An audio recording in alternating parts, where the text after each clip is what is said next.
Ini udah suami. Suami, prima dove per sempre. Lo nggak ada suami baca diri baca mana? Makan.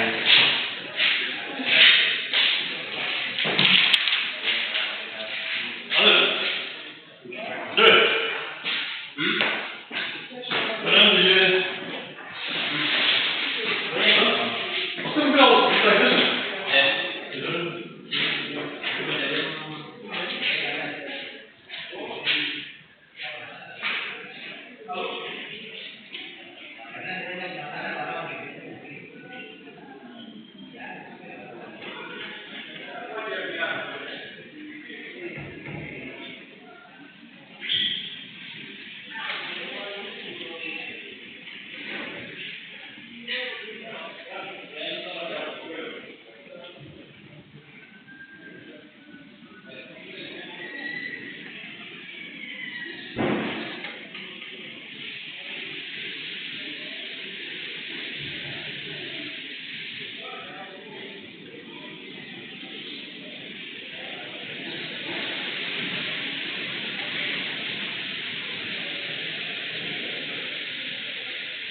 Mzee baba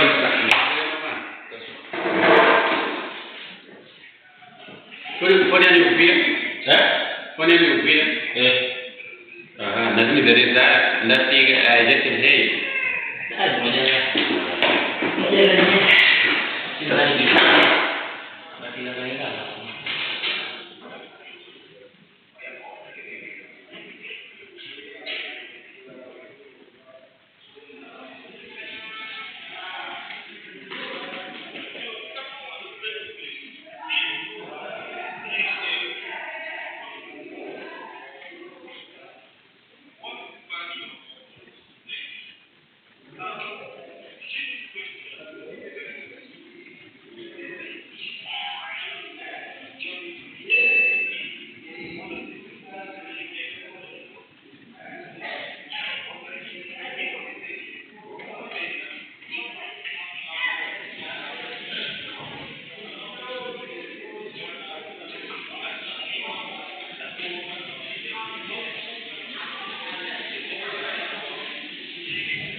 Thank you.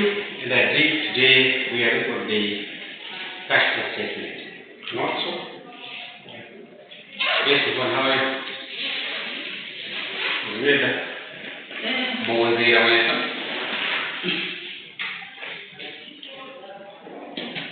So next week, remind me so that I share again ideas of our progress. We are running our money. Sorry? No, we'll have presentation, no written assignment.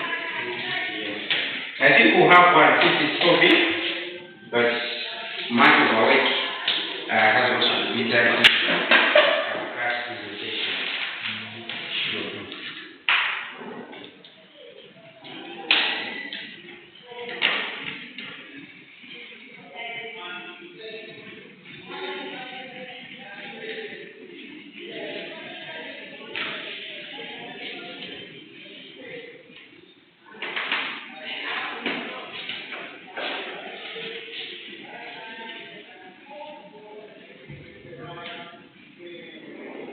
All right.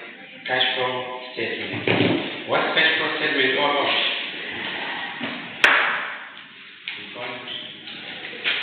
Cash flow statement.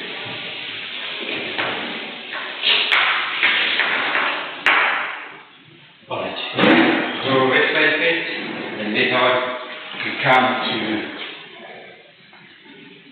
the notes. I'll give notes after I make this.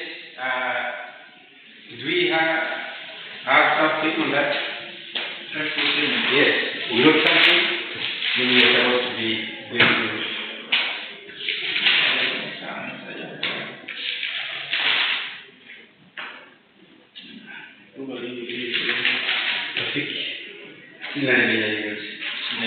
Yes. Brother Jesse will start cash flow statement. You're going this side or this side? No. Yeah, you're this. Yeah, we should have cash flow statement. So you go cash flow statement.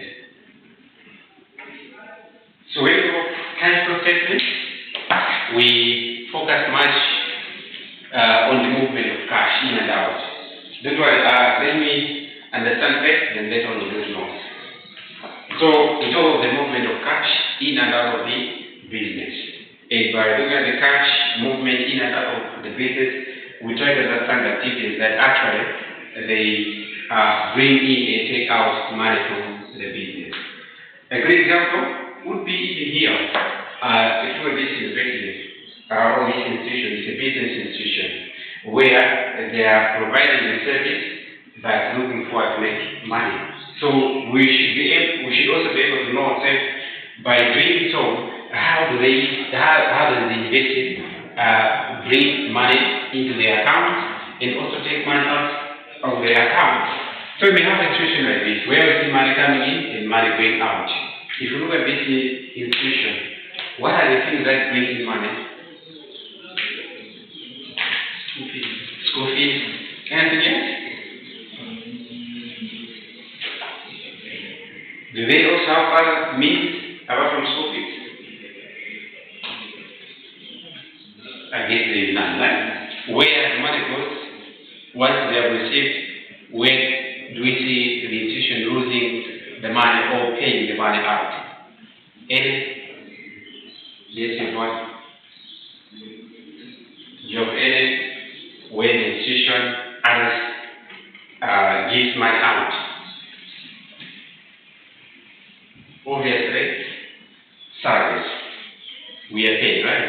And the fact that we are paid, that means from what the institution receives, it takes the other money out.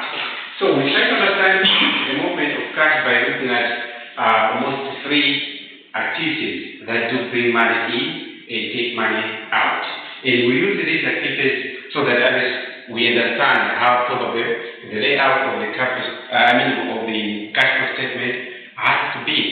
So these activities we talk of operating activities, investing activities. Then through we have what we call financing activities. So we start with operating.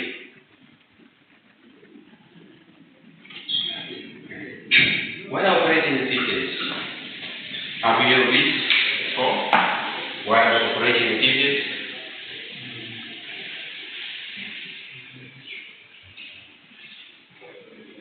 Well, I think they're really like activities that are done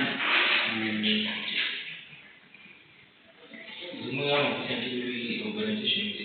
Yeah, exactly. So in terms of operating activities, we look at core activities of the business. So in terms of core activities of the business, just as you already said here, if you look at this institution, its core activity or its main aim is to offer education service. So definitely the school fees that the investor is receiving will fall under operating. The salaries that were paid for will fall under operating. Now, when it comes to understanding accounting, we try to understand accounting from what? The merchandising business point of view. we look at that business that is involved in what? Buying and selling. So, in buying and selling, that is going to operation activities, we look at things like what? Sales. What are sales? Yes, Yvonne. What are sales?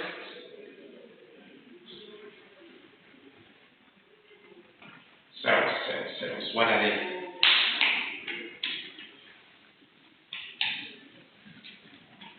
Sales. So when we talk of sales, we look at the money that the business receives upon giving out the goods or service. So in this case, as you are giving them school fees, they'll be deemed to be their sales.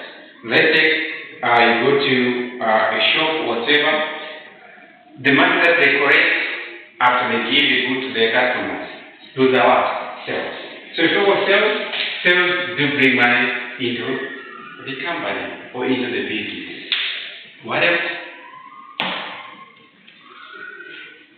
We also look at things like purchasing.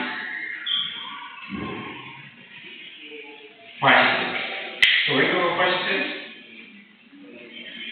when you talk of purchases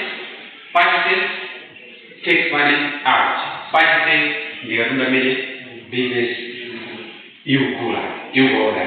So as the business orders goods or purchases goods, it will receive the goods and it will give out what? Money. Remember, here our focus is to see how cash is coming in and how cash is going out. We receive the goods as we give out what? We give out cash. Do you want to get? What else? I think inventory. We talk of salaries, payment of salaries. Payment of salaries. So as we give salaries, maybe money is going out as well. So as the operating activities, we focus or we very much on the main activities that have brought the business into what? Into existence. The main activities that have brought the business into existence. So that's it. Let's go for investing activities. Investing activities. So when you talk of investing activities, our focus, what are investing activities, if I may ask? Activities that are done with expectation to have the output in the future. In the future, that's it. Yes, Yvonne? Investing activities, what do you think it could be all about? Any idea? So here, we talk of investing activities, we look at acquiring what? Assets, just as you said, Matthew. You look at buying the assets. If you look at assets, assets are not meant for sale, but assets are meant to be used into the business. So in this case, if we acquire the assets, then the assets will be coming in as we give out what? Money. So buying of assets will take money out. That's why I'll give it the note. Buying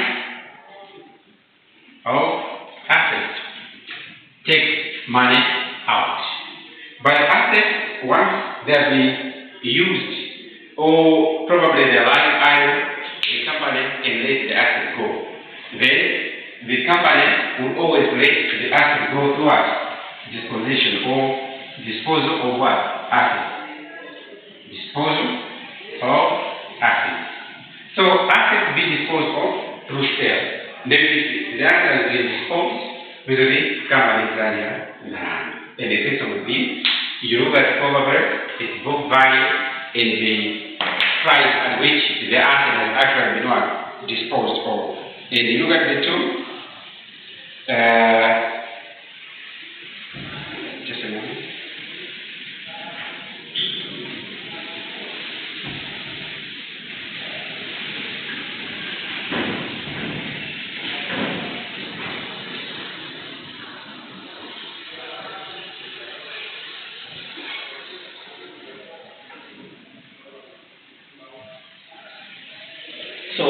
you should be able to see the book value and the price at which you have disposed of the asset. Obviously, you'll be able to see whether the money has come in or gone out. That's about investing.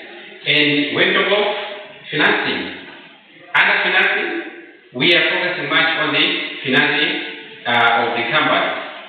And on financing of the company, I'm going to start recording now. Yeah.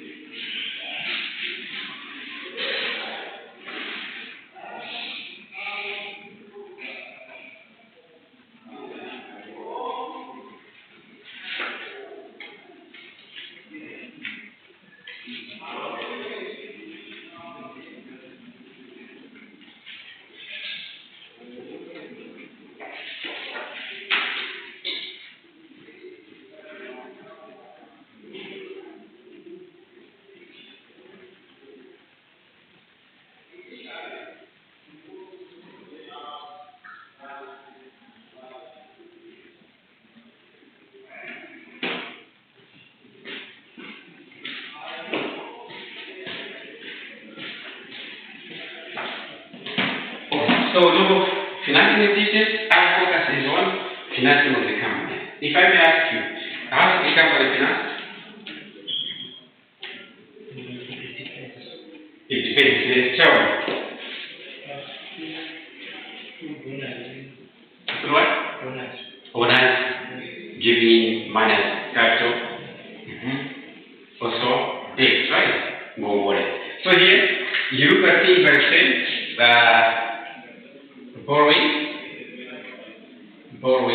and repayment of loan. So if you have borrowed the money in terms of cash, then cash is trickling into the company's account. If you are paying back the loan, the money is going out. Also, you find things at the end of the year, owners of the company, they also need to be paid their dividends. And dividends are paid just because the owners of the company, they finance what? The business itself.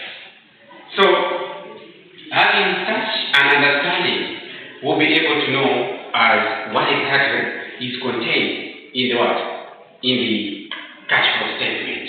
And when it comes to preparation of the cash flow statement, we try to understand the movement of cash by comparing, by having these achievements, by exactly comparing the statement of financial position. The item provided there, we should be able to compare from one A to the other A. So let's try to have this portrait where we see how cash actually moves. Where you have the cash flow,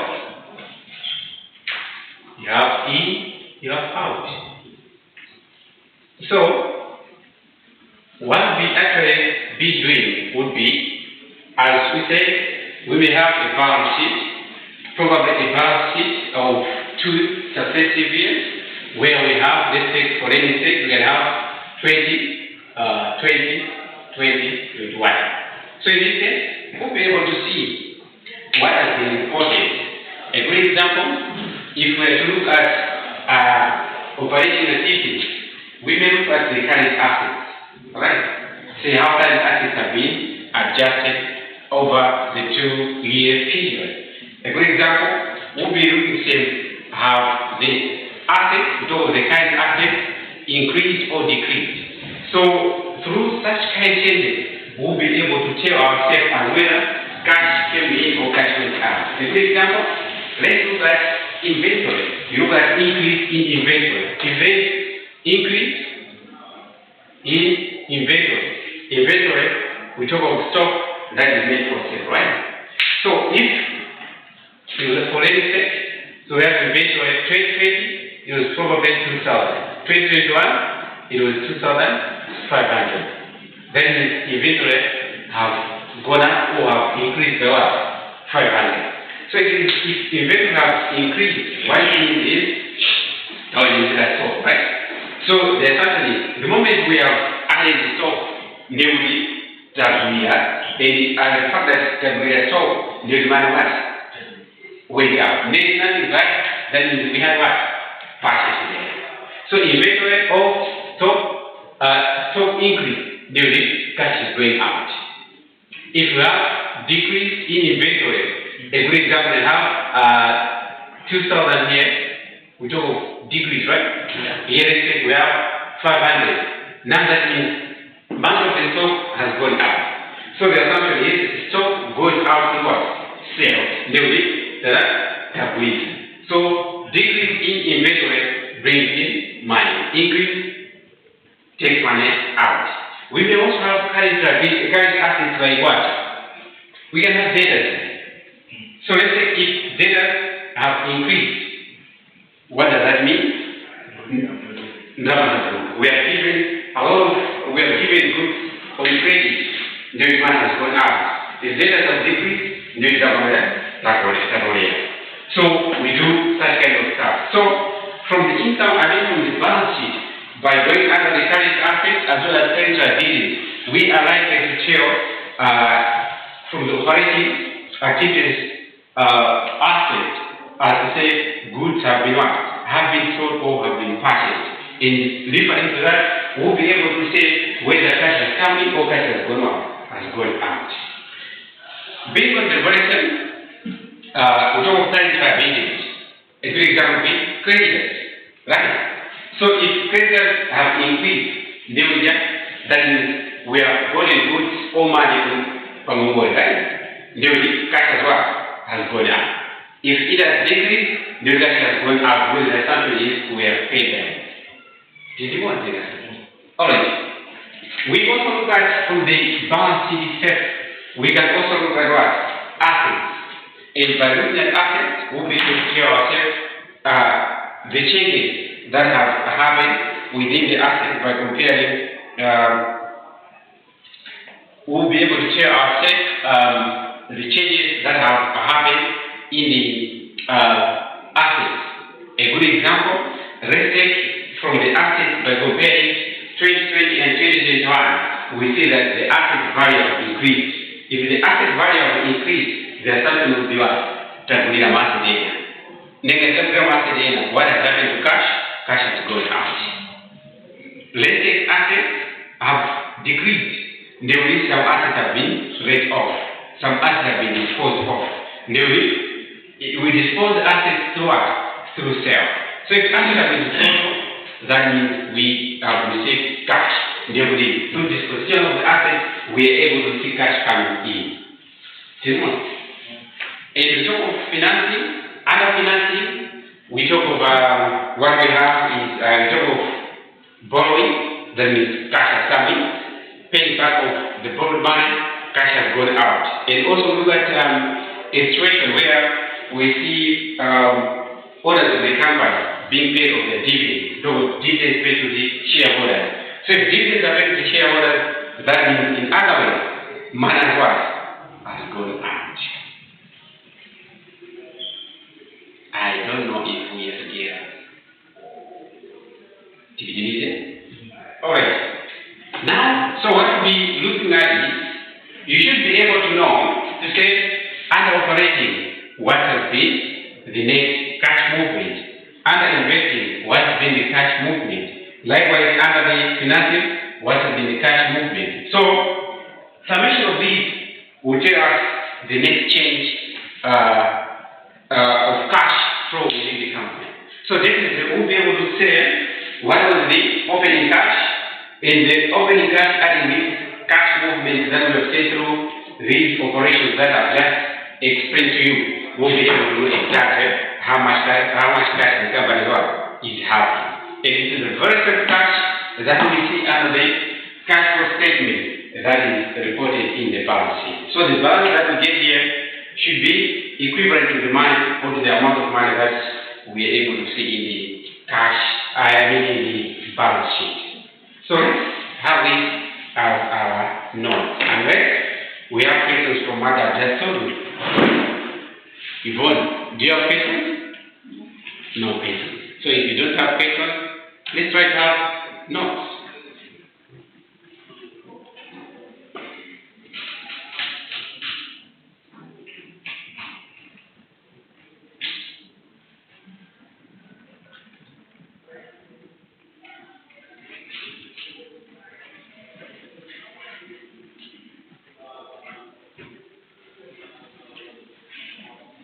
So you write the statement of cash flows, the statement of cash flows, the statement of cash flows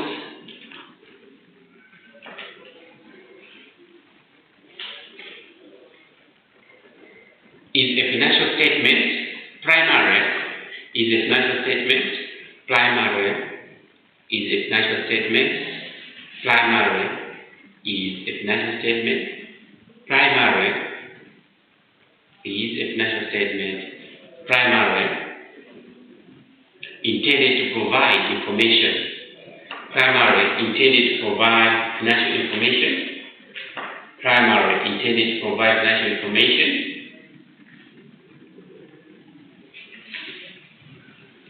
about cash receipts and payments, about cash receipts and payments of a business, about cash receipts and payment of a business.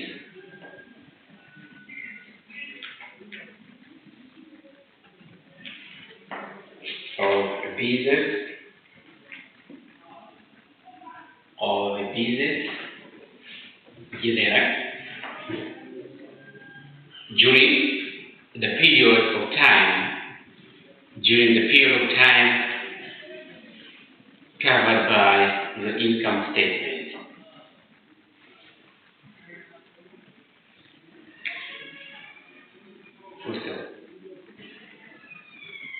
The statement provides users with the following. The statement provides users with the following. The statement provides users with the following. The statement provides users with the following. The statement provides users with the following. 1. Observe reasons for changes in the company's cash balance. Provide reasons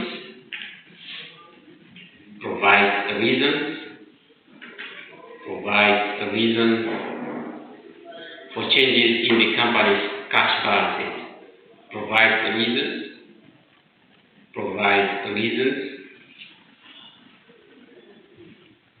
for changes in the company's cash balance. That is, after solving or after calculating all those, we'll be able to know how much cash is available. So, knowing how much cash is available, we should be able to tell what has happened. And the reason that's why we have such kind of cash balance, it will be determined by the activities that have happened. We'll be able to join it too, right? Number 2, judge the company's ability to pay its debt. Judge the company's ability to pay. Judge the company's ability to pay.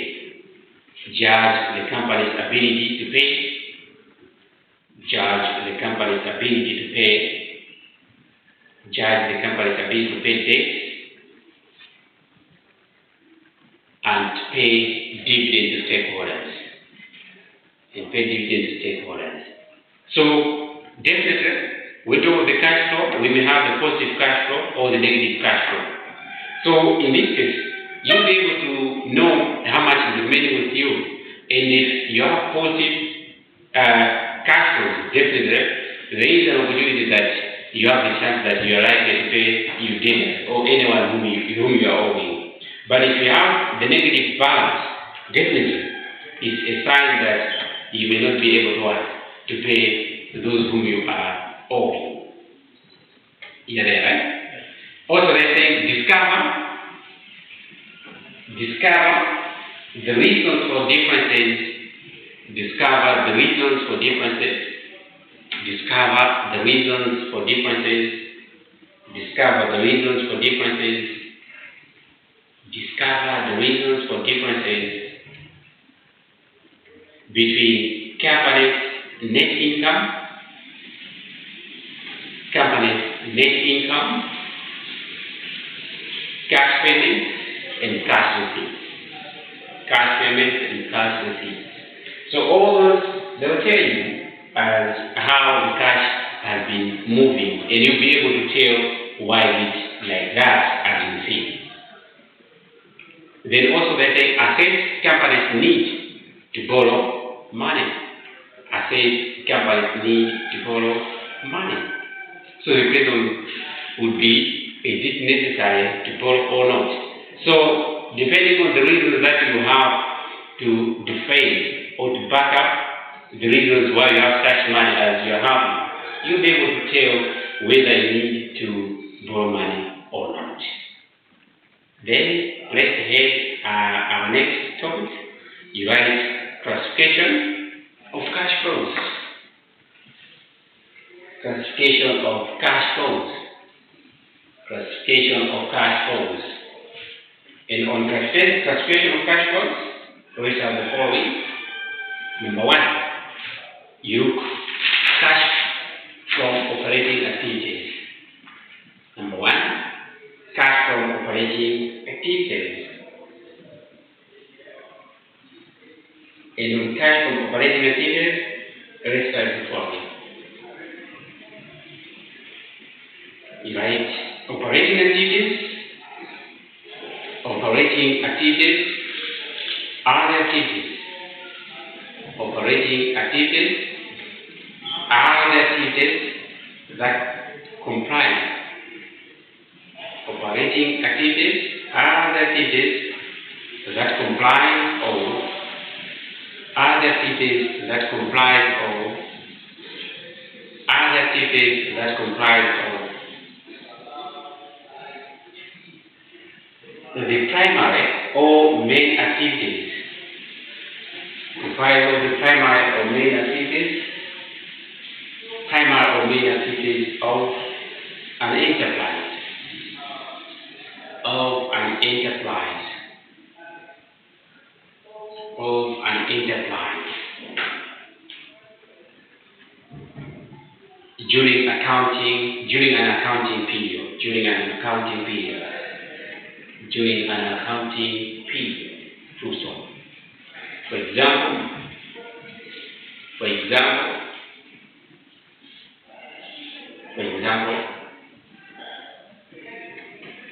garment manufacturing company,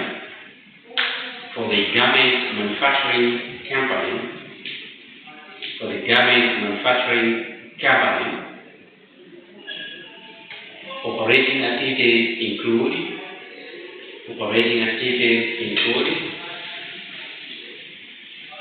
procurement of raw materials,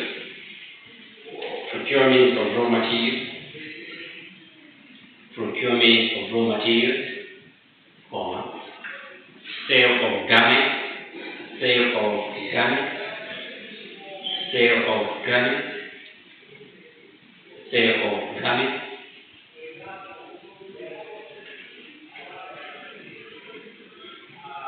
increase of manufacturing expenses,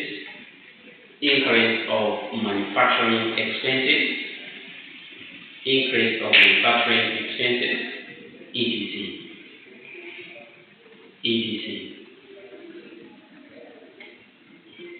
Also, these are the principal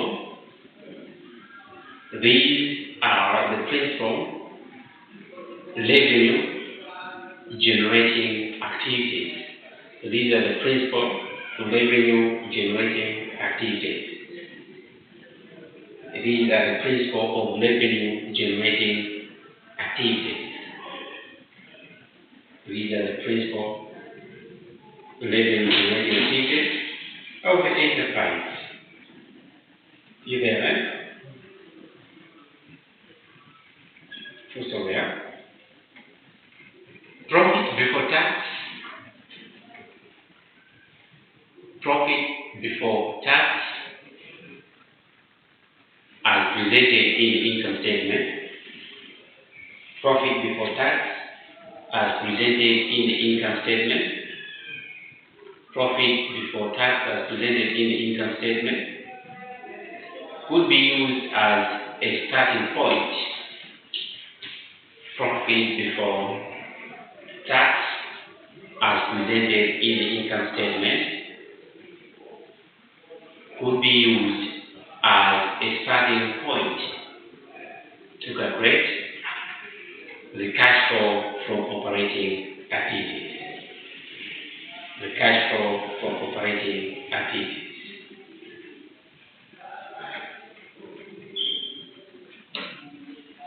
You write another heading. You write cash inflows. Cash inflows. Let's say cash inflows from operating activities. Cash inflows from operating activities. So under the cash flows from operating activities, you write number one. Number one, cash receipts from sale of goods. Cash receipts. Cash receipts from sale of goods and rendering services. Cash receipts. Cash receipts from sale of goods and rendering of services. Cash receipts from sale of goods and rendering of services. Cash receipts from sale of goods and rendering of services. Number two, cash receipts from fees. Cash receipts from fees, loyalties, commissions, and other revenues. Commissions and other revenues. Commissions and other revenues.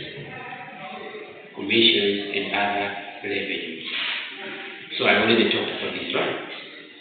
Then you write cash outflows from operating activities as another heading. Cash outflows. Cash outflows. Cash outflows from operating activities. Number one, you write cash payments to suppliers for goods and services. Cash paid to suppliers. Cash paid to suppliers of goods and services. Cash paid to suppliers of goods and services. Cash paid to suppliers of goods and services. Cash paid to suppliers of goods and services.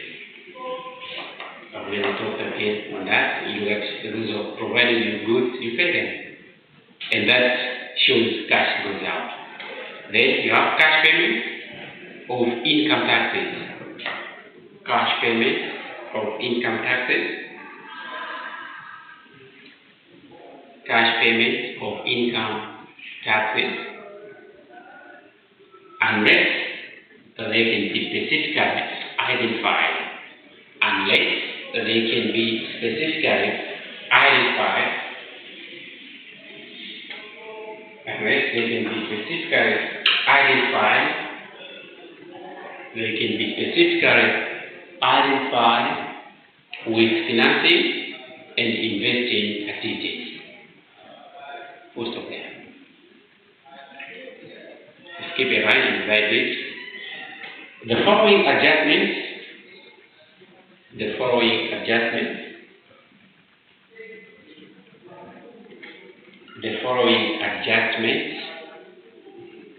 are required. The following adjustments are required. The following adjustments are required to be made to the profit before tax.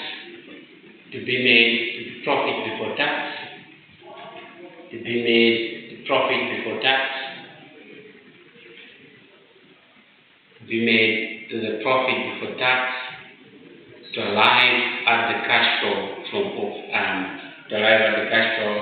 from operating activities.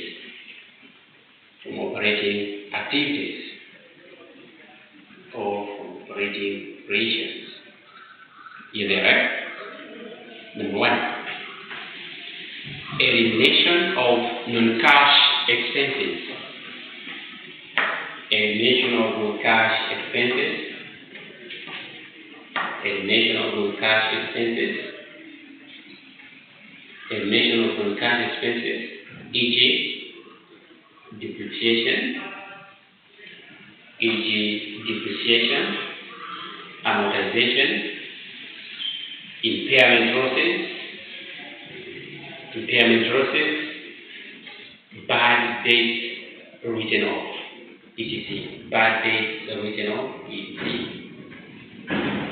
Bad debt written off, etc.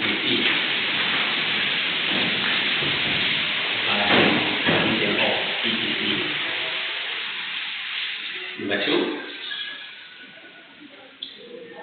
removal of expenses, removal of expenses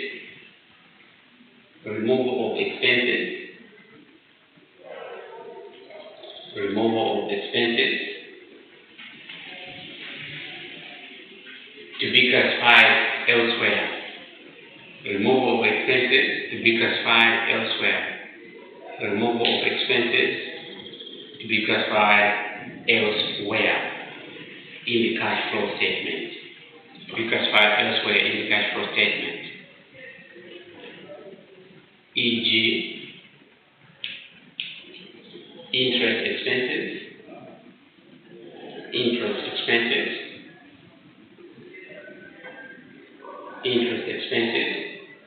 should be classified under financing expenses.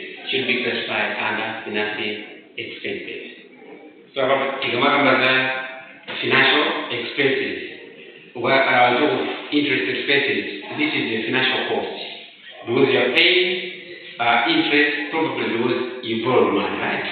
So definitely, the cost is incurred just because you finance your organization with the money that you borrowed somewhere else. Then we go to the other one, that's number 3. Removal of income to be presented. Removal of income to be presented. Removal of income.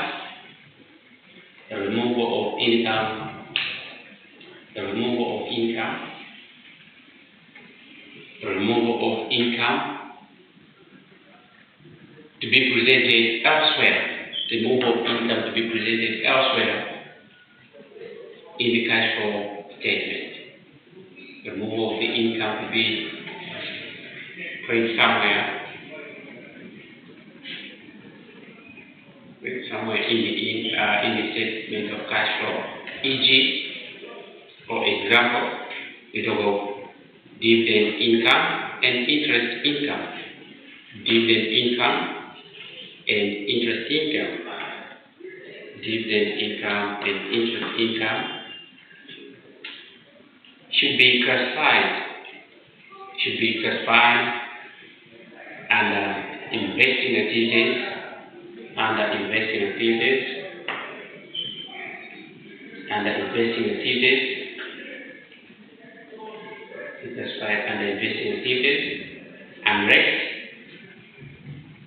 unless in case of, for example, an investment fund. Unless in case of an example investment fund. The other one, that's number 4. Elimination of non-cash income. Elimination of non-cash income. And there, on elimination of non-cash income, you write, e.g., gain on revaluation of investment.